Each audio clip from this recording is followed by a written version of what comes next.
मेरे पास आओ, ये प्रभु यीशु कहते हैं। क्योंकि इससे पहले यदि हम पढ़ेंगे, आप 25 से देखिए, उसी समय यीशु ने कहा, हे पिता और स्वर्ग और पृथ्वी के प्रभु। यीशु ने हमारे सृष्टिकर्ता परमेश्वर पिता से बातें करते हुए वचन में इस तरीके से कहा है। उसी समय यीशु ने कहा, हे पिता स्वर्ग और पृथ्वी के प्रभु, मैं तेरा धन्यवाद करता हूँ कि तूने इन बातों को ज्ञानियों और समझदारों से छिपा रखा और बालकों पर प्रकट किया है। हाँ हे पिता, क्योंकि तुझे यही अच्छा लगा। मेरे पिता ने मुझे सब कुछ सौंपा है।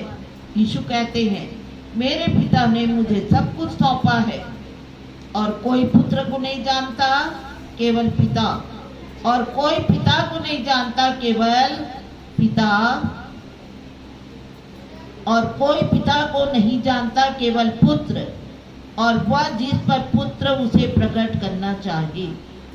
और तब उसके बाद दुनिया के हर एक लोगों के लिए यह एक वचन है।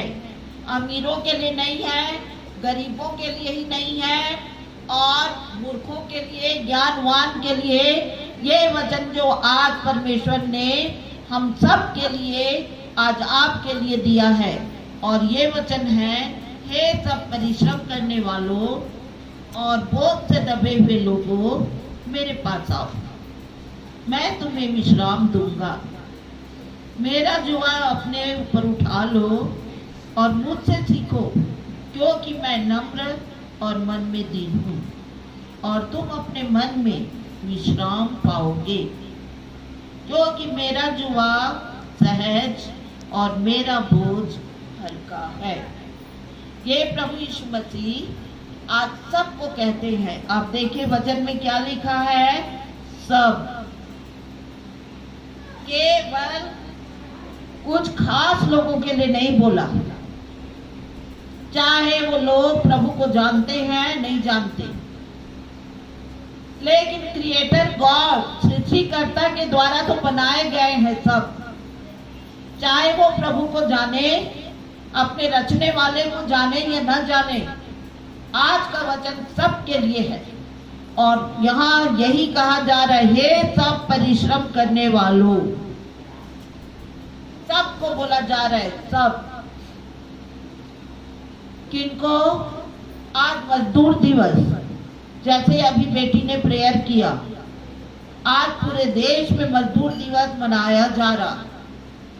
क्योंकि इस दुनिया में यदि आज हमारे पास खाने के लिए नहीं है, तो इस दुनिया में मनुष्य जी नहीं सकेगा। पहनने के लिए कपड़े चाहिए, रहने के लिए घर चाहिए, ओ बच्चों को पढ़ाने के लिए स्कूल चाहिए, हर बातों के लिए, एक जगह से दूसरे जगह जाने के लिए गाड़ी, पेट्रोल, ये सब चाहिए है। तो आज मैं आप लोगों को यही बताना चाहूंगी, परमेश्वर का इनविटेशन, सृष्टिकर्ता का इनविटेशन प्रभु यीशु मसीह में। क्योंकि प्रभु यीशु मसीह ने जो मानव के रूप में इस दुनिया में आया, जिसको हम बोलते हैं पहला आगमन, प्रभु का पहला आगमन कुंवारी मरियम के द्वारा इस धरती पर हुआ। और प्रभु यीशु का पहला आगमन हर एक मनुष्य को बचाने के लिए हुआ, पाप से बचाने के लिए, हर गुनाहों से छुटकारा देने के लिए, हर बुराई से बचाने के लिए, अंधकार और अंधकार की ताकतों से छुटकारा दिलाने के लिए, शैतान जिसने जकड़ रखा था लोगों को, शैतान के हाथों से छुड़ाने के लिए ये प्रभु यीशु का पहला आगमन हुआ, जिसको हम क्रिसमस कहते हैं। और प्रभु इस दुनिया में आए और व्यवस्था को, क्योंकि सबसे पहला लीडर मूसा था, जिसने इस्राएली जाति को मिस्र देश से छुटकारा दिलाते हुए मिस्र देश से निकाल कर बाहर लाया, दुनिया में लाल समुद्र को पार कराया और वो उनका अगुआ बना। परमेश्वर के द्वारा वो अगुआ के रूप में चुना गया। हमारा अगुआ कौन है? आज हमारा अगुआ प्रभु यीशु है, जो पहले आगमन में इस दुनिया में आकर व्यवस्था को, क्योंकि मूसा जो अगुआ था वो केवल नियम नियम नियम बोलता था, वो केवल कानून का ही वर्णन करता था, ये करो वो करो, और नहीं चुप गए हो बलिदान चढ़ाओ, लहू बहाओ, कुर्बानी दो, बकरों का भेड़ों का पाप के अनुसार बलिदान चढ़ाओ, मेल बलि चढ़ाओ, होम बलि चढ़ाओ, दोष बलि चढ़ाओ, नाना प्रकार के बलियों को चढ़ाओ, कुर्बानी देते रहो। और गरीब मनुष्य जिसमें असफल था, इसलिए प्रभु यीशु को व्यवस्था को खत्म करने के लिए वो मेमना बनकर इस दुनिया में आया। और आप जानते हैं मेमना हमारा चरवाहा है, वो मेमना जो हमारे लिए सलीब पर अपने आप को बलि कर दिया।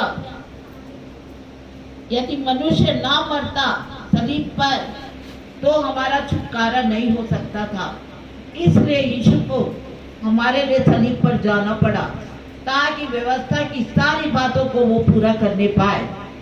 और प्रभु ने अपना बलिदान देकर सारी व्यवस्था को पूरा किया। और आज प्रभु यीशु मसीह में परमेश्वर पिता हम सबको दावत दे रहे, इनविटेशन दे रहे, जो हम बोझ से दबे हैं, जो हम परिश्रम कर करके थक गए हैं, जो हम बोझ में दबे हैं। हमारा बोझ क्या है? आज आप लोगों के सामने स्किट जो दिखाए गए, उस स्किट में आपने देखा कि मनुष्य के पास जो बोझ है परिवार को चलाने का, खाना, कपड़ा, शिक्षा देना बच्चों को, घर, यदि घर अपने पास नहीं है, किराए का घर देने के लिए धन चाहिए। हर बात में आपने देखा बोझ। यदि आज मनुष्य काम भी कर रहा है, उसकी कमाई पूरी नहीं पड़ती, उसके लिए भी तरीका प्रभु ने बता दिया। क्यों? सारी कमाई जो परमेश्वर, ताकत परमेश्वर देता है, अगुवाई परमेश्वर करता है, परमेश्वर सुरक्षा देता है, परमेश्वर नौकरी लगाता है, और हम क्या करते हैं? उन पैसों पर मजा करते हैं। लेकिन क्या प्रभु को उसका हिस्सा देते हैं? प्रभु आपसे नहीं मांगता, लेकिन आपको सिखाता है। जैसे आज का दिन पवित्र विश्रामवार का दिन है, जिसके लिए प्रभु ने क्या कहा कि तुम इसे पवित्र मानने के लिए हमेशा याद करना। इसका मतलब क्या है कि हमको आज के दिन प्रभु को अपना समय देना है। तो आज जो वचन कह रहा है, परिश्रम और बोझ, सबको जीने के लिए परिश्रम करना पड़ता है। दाऊद भी अपने हाथों से कमा करके और पौलुस भी अपने हाथों से कमाकर अपना पेट भरता था। आज परमेश्वर का वचन आपसे कहता है, परिश्रम करो। जीने के लिए मजदूरी करनी पड़ती है, और मजदूरी जो काम करता, परिश्रम करता है, उसको मजदूरी मिलती है।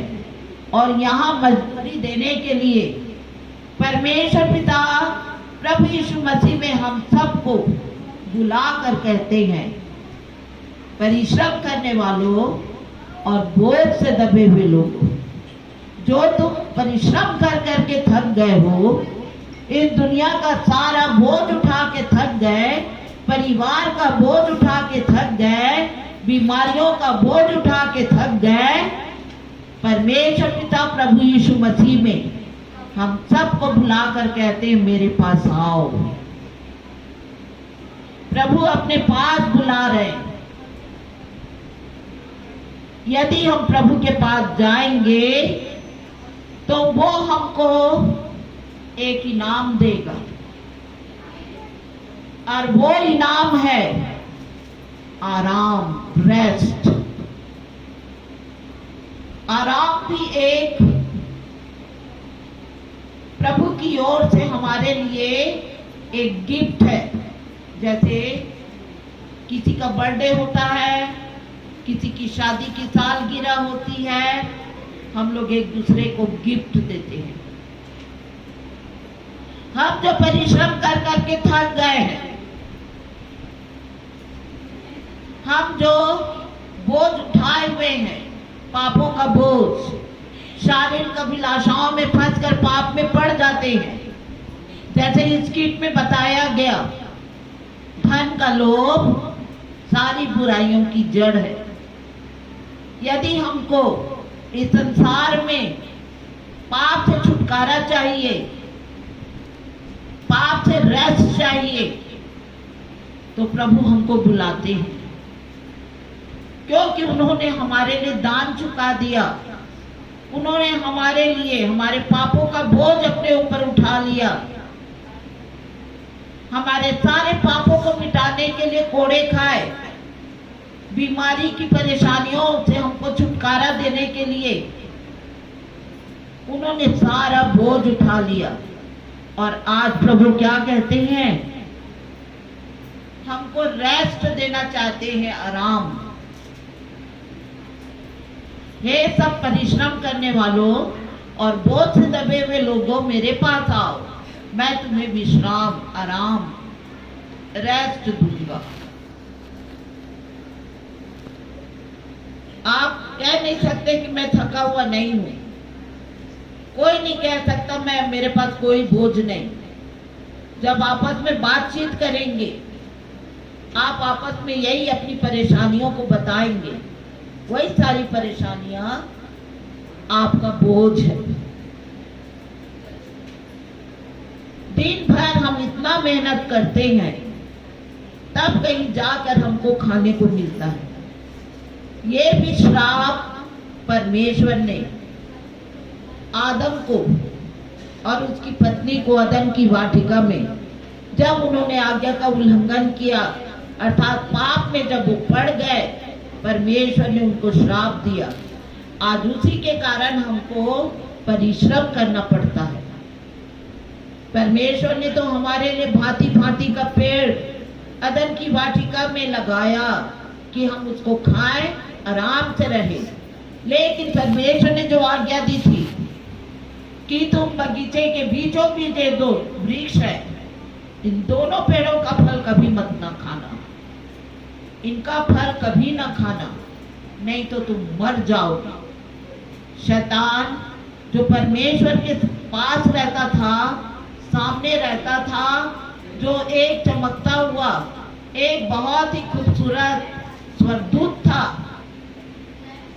घमंड करने के कारण धरती पर फेंक दिया गया और उसने ठान लिया, परमेश्वर की सृष्टि को मैं बर्बाद करूंगा।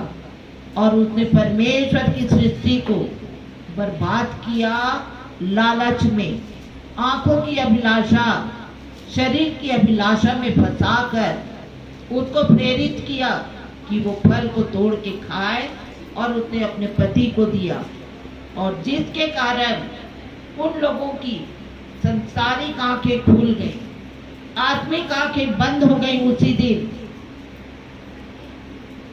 आत्मिक आंखों से वो केवल परमेश्वर को और परमेश्वर की महिमा को ही देखते थे। आत्मिक आंखें केवल परमेश्वर की दुनिया को देखते थे। लेकिन जैसे ही उन्होंने आज्ञा को उल्लंघन किया, आज्ञा को तोड़ा, उनकी शारीरिक संसारिक आंखें खुल गईं। उनको अपना शरीर नंगा दिखाई दिया और वो अपने तन को ढकने लगे, परमेश्वर के सामने से भागने लगे। लेकिन वचन कहता है परमेश्वर के सामने से कोई भाग नहीं सकता। आज का वचन आप सबको बुला रहा है। पाप से दबे हो, पाप के बोझ में हो, यदि कोई ऐसा पाप है जो आज तक नहीं माना, सीक्रेट पाप है, या मम्मी पापा से छुपा कर किया गया पाप है। आज परमेश्वर का वचन कहता है मेरे पास आओ। प्रभु यीशु बोलते हैं मेरे पास आओ। क्यों? उन्होंने दाम चुका दिया हमको पाप से आजाद करने के लिए, आराम देने के लिए। आज प्रभु हमको अपनी शांति में बनाए रखना चाहता है। जो पाप करता वो बेचैन हो जाता है। जो पापी होता है वो अपने आप को बिल्कुल खुश नहीं रख सकता। अभी आप लोगों ने सुना वचन कहता है रिजॉइस इन द लॉर्ड, प्रभु में सदा आनंदित रहो। एक दिन के लिए नहीं, हमेशा के लिए। और इसीलिए इस वचन को आज प्रभु ने आप सबको दिया है।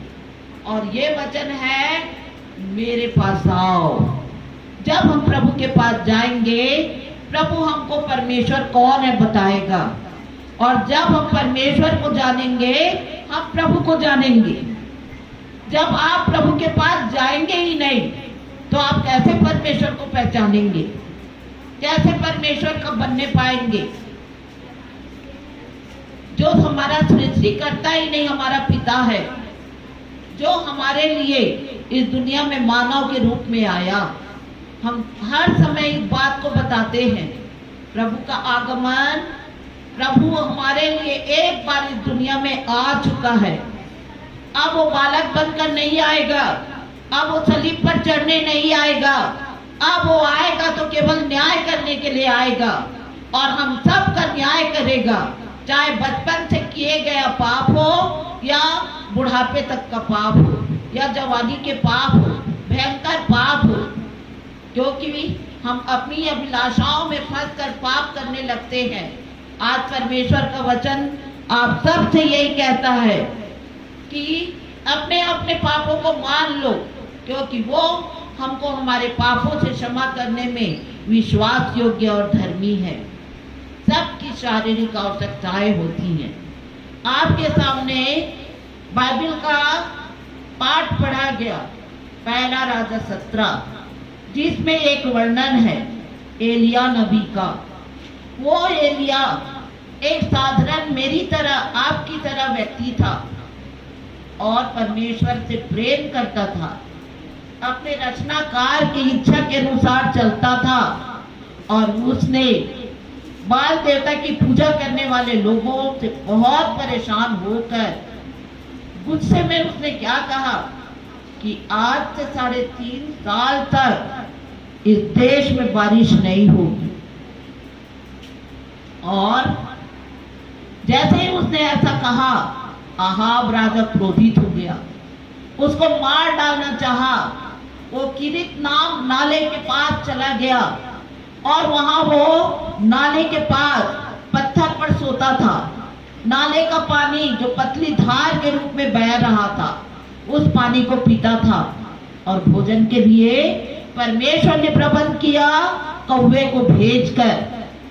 वो कौवा जो खाना छीन के ले जाते हैं, ऐसे पक्षी को परमेश्वर ने अपने वश में करके वो एलिया को रोज रोटी ला करके देता था। परमेश्वर का प्रबंध अपने लोगों के लिए होता है, इसलिए वो बुलाता है मेरे पास आओ, अपना बोझ मेरे को दे दो। शारीरिक बोझ, शारीरिक भूख को मिटाने के लिए। यही एलिया जैसे ही नाले का पानी सूख गया, वो शापत नगर में, वहां भी बाल देवता की पूजा होती थी, उस नगर में वो परमेश्वर की आज्ञा के अनुसार पहुंचाया गया, जहां एक विधवा रहती थी जिसका कोई सहारा नहीं था। एक छोटा बच्चा था, उसके बच्चे ने शायद उससे मांगा हो, मम्मी भूख लगी है, रोटी दे दो। उसने अपने बेटे से कहा, वो हाँ बेटा जरूर से, मैं अभी रोटी बनाती हूँ। और वो लकड़ी चुनने के लिए बाहर गई, और अपने बेटे के लिए जब लकड़ी चुन रही थी,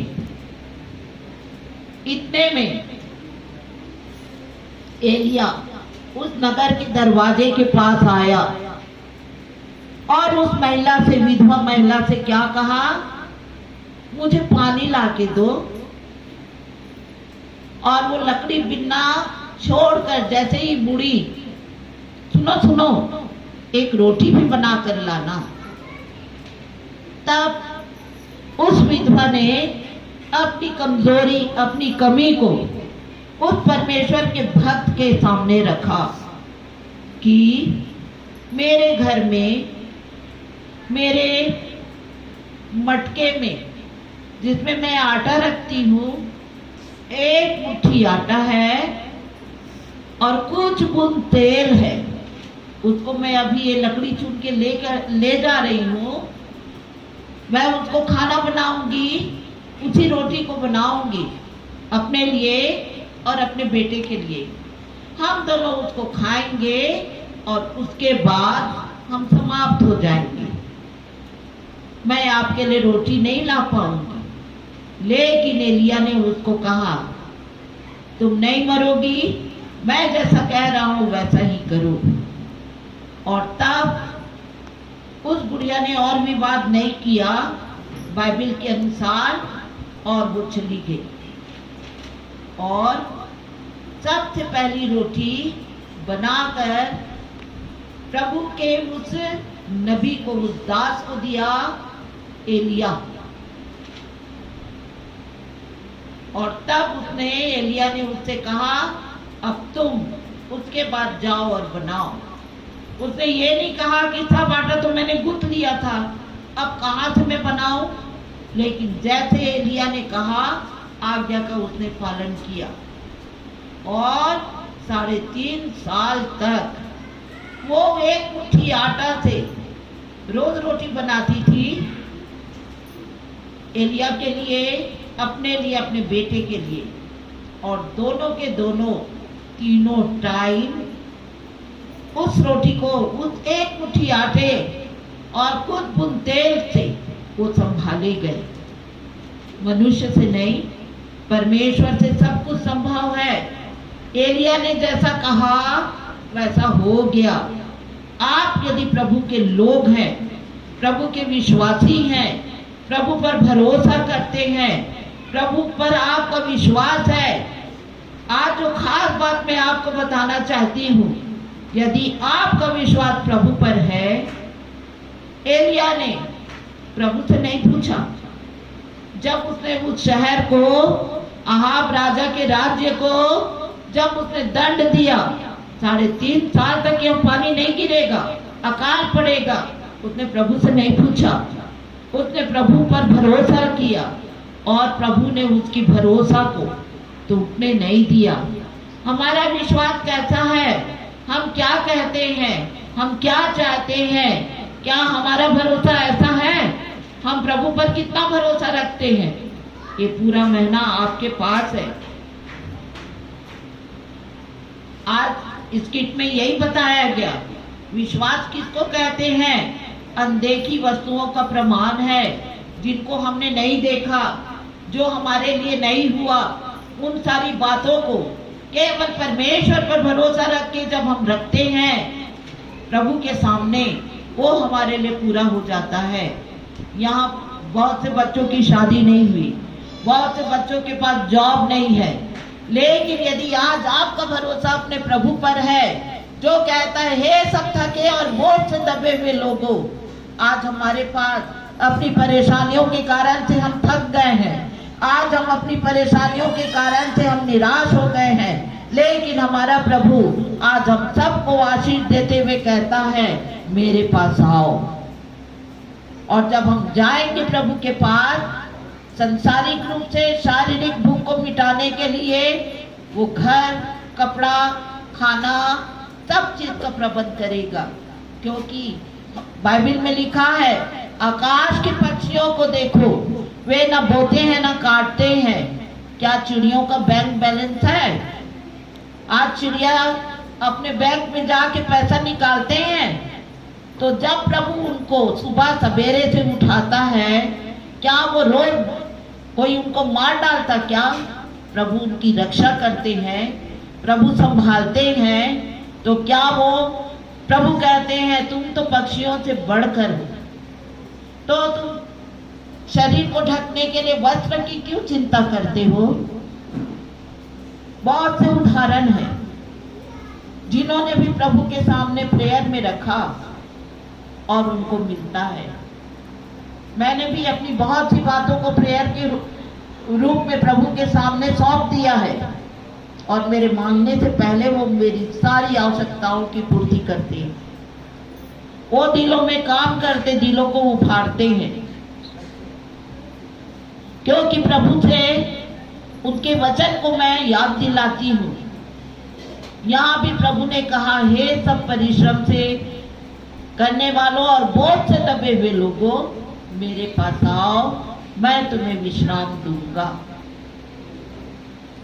विश्राम देने का गिफ्ट, शांतिपूर्वक जीवन बिताने का हमको इनाम केवल परमेश्वर देता है, क्योंकि वो सर्व सामर्थी है, वो सर्वव्यापी है, सब जगह विद्यमान है, सब जगह वो हाजिर है, हर जगह वो हमारी चिंता करता है।